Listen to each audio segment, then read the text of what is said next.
আরে বন্ধু, সামনে না পুলিশ সার্জেন্ট বসে, গায়ে তো কাগজপাতি নেই, তাহলে কি করবে না?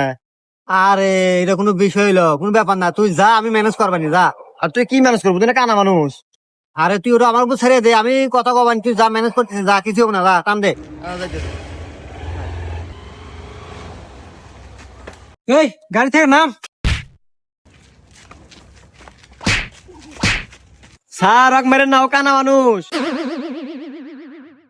ওই তোর গাড়ির কাগজপাতি দেখা। স্যার গায়ে তো কাগজপাতি নাই। কাগজপাতি নাই, তাহলে 5,000 টাকা ফাইন দে। স্যার এটা দে, এক এটা দে, মিনিট, এটা আমি দে। একটু বন্ধুর সাথে কথা বলি। এদিকে আয়। শোন, পুলিশের হাতে কেবল কথা কন আগে আমি তো ঠিকে দিই। 5,000 টাকা কিছু না। এসব পুলিশ হলো স্যাঁচরা পুলিশ। যেখানে এলা সুযোগ পায় ওখানে এলা চাটে। ওই এক দোষীটা হাতে ধরা দেখা এবি ছেড়ে দিবেনি।